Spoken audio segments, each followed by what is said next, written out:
ಶಾಸಕ ಹಾಗೂ ಅರಣ್ಯ ಕೈಗಾರಿಕಾ ಅಭಿವೃದ್ಧಿ ನಿಗಮದ ಅಧ್ಯಕ್ಷರಾದ ಗೋಪಾಲಕೃಷ್ಣ ಬೇಳೂರು ಅವರ ಹುಟ್ಟುಹಬ್ಬ ಫೆಬ್ರವರಿ 22ರಂದು ಇದ್ದು, ಆ ದಿನ ಸಾಗರದ ಸರ್ಕಾರಿ ಆಸ್ಪತ್ರೆಗಳ ಬಡ ರೋಗಿಗಳಿಗೆ ಹಣ್ಣು ಹಂಪಲು ವಿತರಿಸಲಾಗುವುದು ಹಾಗೂ ಗೋಶಾಲೆಗಳಿಗೆ ಮೇವು ವಿತರಣೆ ಮಾಡೋದಾಗಿ ಸಾಗರದ ಆಪ್ಸ್ಕೋಸ್ ಅಧ್ಯಕ್ಷರಾದಂಥ ಹಿಂದೂಧರ ಗೌಡ ಹೇಳಿದರು. ಸಾಗರದಲ್ಲಿ ಮಾಧ್ಯಮ ಪ್ರತಿನಿಧಿಗಳ ಜೊತೆ ಮಾತನಾಡಿದ ಅವರು, ಹೆಗ್ಗೋಡಿನ ಬುದ್ಧಿಮಾಂದ್ಯ ಮಕ್ಕಳ ಶಾಲೆಗೆ ಭೇಟಿ ನೀಡಿ ಮಕ್ಕಳಿಗೆ ಅವಶ್ಯವಿರುವ ಸೌಕರ್ಯಗಳನ್ನು ಪೂರೈಕೆ ಮಾಡಲಾಗುವುದು ಹಾಗೂ ಅದೇ ದಿನ ಸಂಜೆ ನಗರದ ನೆಹರು ಮೈದಾನದಲ್ಲಿ ರಾಜ್ಯ ಮಟ್ಟದ ಹೊನಲು ಬೆಳಕಿನ ಕಬಡ್ಡಿ ಕ್ರೀಡಾಕೂಟವನ್ನು ನಡೆಸಲಾಗುವುದು ಎಂದರು.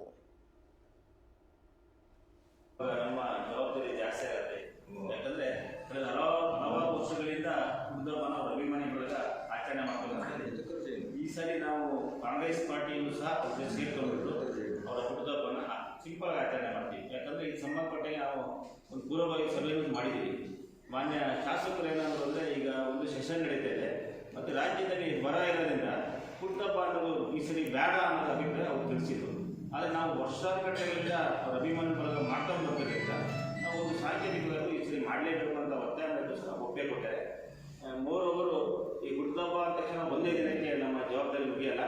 ಯಾಕೆಂದರೆ ಶಾಸಕರಾಗಿರೋದ್ರಿಂದ ನಾವು ಮುಂದಿನ 5 ವರ್ಷನೂ ಸಹ ಅಂದರೆ ಸತತವಾಗಿ ಪ್ರತಿನಿತ್ಯವೂ ಸಾಗರ ಕ್ಷೇತ್ರಕ್ಕೆ ಸೂಕ್ತವಾದಂಥ ಕಾರ್ಯಕ್ರಮವನ್ನು ಮಾಡಲೇಬೇಕಾಗುತ್ತೆ. ಯಾಕಂದರೆ ಹಿಂದಿನ 5 ವರ್ಷ ಶಾಸಕರು ಬೇರೆಯವರು ಶಾಸಕರಾದಾಗ ಅದು ಪೇಟೆಗೆ ಕಾನ್ಸಂಟ್ರೇಟ್ ಮಾಡಿ ನೋಡಿದಾಗ ಸುಮ್ಮನೆ ಧರ್ಮದ ವಿಚಾರದಲ್ಲೇ ಸಾಕಷ್ಟು ಗೊಂದಲಗಳು ಘರ್ಷಣೆಗಳನ್ನು ನಾವು ನೋಡಿದ್ದೀವಿ.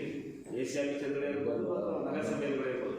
ಅದು ನಮ್ಮದು ಈಗ ನಾವೇನಂತೀವಿ ಅಂದರೆ ನಮ್ಮ ಶಾಸಕರು ಗೆದ್ದಾದ ಮೇಲೆ ನಮ್ಮ ಜವಾಬ್ದಾರಿ, ಪಕ್ಷದ ಜವಾಬ್ದಾರಿ, ಭೀಮನ ಜವಾಬ್ದಾರಿ ಜಾಸ್ತಿ ಇದೆ. ಯಾಕಂದರೆ ಧರ್ಮ ಬಿಟ್ಬಿಟ್ಟು ಸಮಾಜದ ಒಬ್ಬರು ನಮ್ಮ ನಾಯಕರಿಂದ ಈ ವರ್ಷ ಕೇಳ್ಕೊಂಡಾಗ ಅವರು ಹೇಳಿದ್ರು ಅಧ್ಯಕ್ಷ ಅವರೆಲ್ಲೋ ಒಂದು ಕಡೆ ಬರ ಇದೆ ಬೇಡ ಮಾಡೋದು ಬೇಡ ಅಂತ ಮಾತನ್ನು ಕೂಡ ಹೇಳಿದ್ರು. ನಾವೆಲ್ಲೋ ಒಂದು ಕಡೆ ಅಭಿಮಾನಿ ಮಾಡಿದ್ರು ಬಿಡಬಾರ್ದು ಆಯಿತು. ಏನು ಕ್ರೀಡೆಯನ್ನು ಪ್ರೋತ್ಸಾಹ ಮಾಡೋದ್ರ ನಿಟ್ಟಿನಲ್ಲಿ ರಾಜ್ಯ ಮಟ್ಟದ ಕಬಡ್ಡಿ ಟೂರ್ನಮೆಂಟನ್ನು ಮಾಡ್ತಾರೆ. ಮುಕ್ತ ಕಬಡ್ಡಿ ಟೂರ್ನಮೆಂಟ್ ರಾಜ್ಯ ಮಟ್ಟ 14 ಬರ್ತಾರೆ. 22ನೇ ತಾರೀಕು ನೆಹರು ಮೈದಾನದಲ್ಲಿ ಹೊನಲು ಕಾರ್ಯಕ್ರಮವನ್ನು ಕೊಟ್ಟಿದ್ದೀವಿ. ಸಂಜೆ ಒಂದು 5 ಗಂಟೆಗೆ ಕಾರ್ಯಕ್ರಮ ಶುರುವಾಗುತ್ತೆ, ಕಬಡ್ಡಿ ಟೂರ್ನಮೆಂಟ್ ಶುರುವಾಗುತ್ತೆ.